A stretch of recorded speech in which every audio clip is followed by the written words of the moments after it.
皆さん、こんにちは。ロック204チャンネルへようこそ。このシリーズでは、マイクロビットと PC を連携させる方法について解説していますが、第3弾となる今回は、いよいよ PC からマイクロビットを自由にコントロールするアプリケーションを作っていきます。シリアル通信を使って、PC の画面から命令を送ると、手元のマイクロビットがその通りに動く。そんな未来的な体験を、Python を使って一緒に実現していきましょう。まず、今回作成するシステムの全体像をご覧ください。左側にあるのが、命令を受け取るマイクロビット。そして右側が、命令を送る私たちの PC です。この2つを USB ケーブルで接続し、PC 上で作ったアプリケーションから、シリアル通信という技術を使って、マイクロビットに、こう動いてね、という文字列の命令を送ります。今回は PC からマイクロビットを制御しますが、この通信は双方向なので、逆にマイクロビットのセンサーデータを PC で受け取ってグラフ表示するなんてことも可能になります。夢が広がりますね。こちらが実際に PC で動かすアプリケーションの画面と、それに応じて動作するマイクロビットの様子です。PC の画面には、ハートチェックブザーという3つのボタンがあります。例えば、ハートボタンを押すと、マイクロビットの LED 画面にハートマークが点灯します。チェックボタンを押せば、チェックマークが表示されます。そして、ブザーボタンを押すと、マイクロビットからビープ音が鳴る、という仕組みです。このように、PC の GUI グラフィカルユーザーインターフェースから直感的にマイクロビットを操作できるのが、今回のプロジェクトの面白いところです。それでは、まずマイクロビット側のプログラムから見ていきましょう。こちらは Python エディターで作成します。プログラムのポイントは3つです。1つ目は UART.init の部分。ここで PC とのシリアル通信を開始しています。ボードレートというのは通信速度のことで、PC 側とマイクロビット側で同じ値に設定するのが重要です。2つ目は While True のループの中にある UART.readLine です。これは PC からデータが送られてくるのを待ち続ける命令です。そして3つ目が、データを受信した後の if 文による分岐処理です。PC から送られてきた文字列が、ハートならハートを表示、チェックならチェックマークを表示、ビープなら音を鳴らす、というように、受信したコマンドに応じてマイクロビットの動作を変えています。非常にシンプルですが、PC からの指示を受け取るための基本が詰まったコードですね。次に、PC 側のアプリケーションです。この画面は Python の GUI ライブラリーである Tkinter を使って作成しますが、今回はページという便利なツールを使いました。ページを使うと、このようにボタンなどの部品をドラッグ&ドロップで配置するだけで、簡単に画面デザインができてしまいます。プログラミングで座標を細かく指定する必要がないので、とても直感的ですね。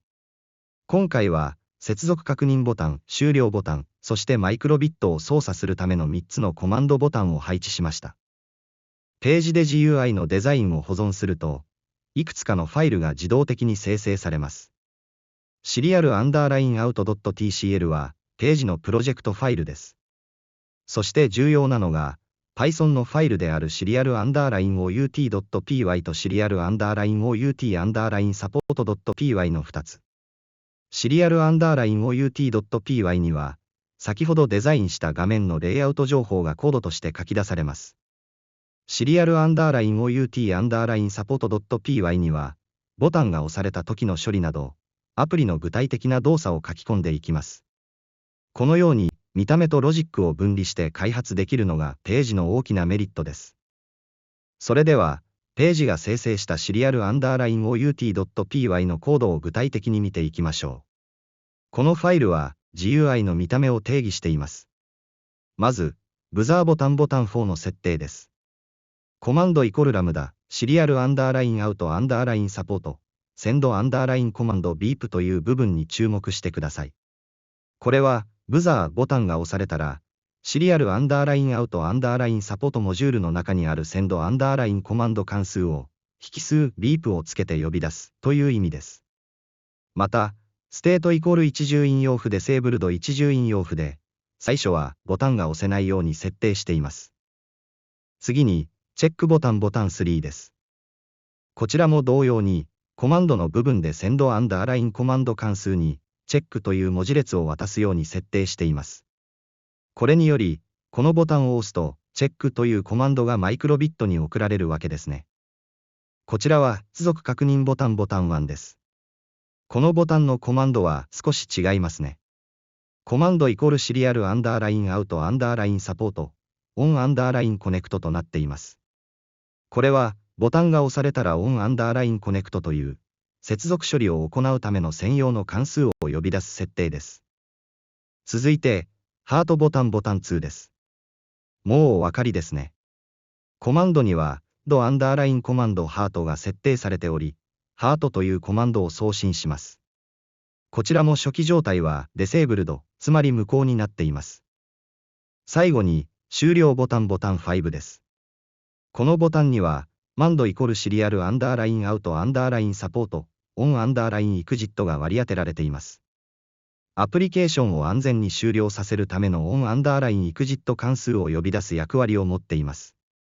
このように、どのボタンがどの処理に対応するのかを定義しているのがシリアルアンダーライン out.py の役割です。さて、ここからはアプリケーションの実際の動作を記述するシリアルアンダーライン out アンダーラインサポート .py を見ていきます。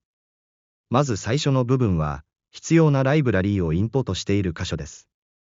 トキンターは GUI 作成のため、そしてシリアルとシリアル .tools、リストアンダーラインポーツは、シリアル通信を行うために不可欠なライブラリーです。次にメイン関数です。ここがアプリケーションを起動した時に最初に実行される部分です。トキンターのウィンドウを生成し、シリアルアンダーラインアウトモジュールを使って先ほど設計した GUI 画面をウィンドウ上に構築しています。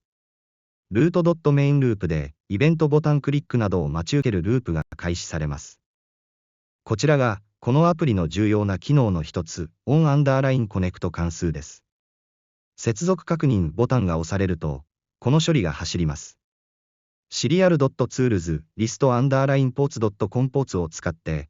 PC に接続されているすべてのシリアルポートをリストアップし、その中から VID と PID という ID 情報を手がかりにマイクロビットを探し出します。無事に見つかったら、シリアル .serial で通信を確立し、成功メッセージを表示します。そして、これまで無効化されていた、ハートなどのコマンドボタンをステート=一重引用符ノーマル一重引用符に変更し、操作可能な状態にしています。センドアンダーラインコマンド関数は、その名前の通りコマンドを送信する関数です。ハートやチェックボタンが押されると、引数として渡されたハートなどの文字列に、データの区切りを示す開業文字バックスラッシュ /n を加えてエンコードシサー .write でマイクロビットに送信します。もしマイクロビットに接続されていない状態でボタンが押された場合は、警告メッセージを表示するようになっています。最後にオンアンダーラインエクジット関数です。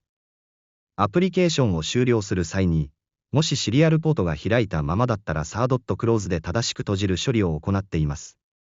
これを怠ると、次にアプリを起動した時にポートが使えない、といったトラブルの原因になるため、地味ですが非常に重要な処理です。今回は PC よりシリアル通信を使用してマイクロビットを制御する方法について紹介します。最初にマイクロビットのリセットを行います。すると、画面にレディの文字が表示されます。次に、PC 側のプログラムを起動します。そこで、接続確認ボタンを押します。接続が確認されたら、この画面を閉じます。それでは、ハートマークボタンを押してみましょう。すると、このようにマイクロビットにハートマークが表示されます。次はチェックマークです。そして、ブザー。このように、PC よりマイクロビットにコマンドを送ることができます。最後に、今回作成した Python のコードは、ノートの記事に参考資料として掲載予定です。というわけで、今回は PC の GUI アプリからシリアル通信でマイクロビットを制御する方法について解説しました。文字列を送るだけで、ハードウェアを自由に動かせるというのは、プログラミングの大きな醍醐味ですよね。今回の仕組みを応用すれば、PC で取得した天気予報に合わせてマイクロビットの表示を変えたり、ゲームのコントローラーを作ったりと、様々なアイデアが実現可能です。ぜひ皆さんも、自分だけのオリジナルな連携システム作りに挑戦してみてください。この動画が役に立ったという方は、ぜひチャンネル登録と高評価をよろしくお願いします。それでは、また次回の動画でお会いしましょう。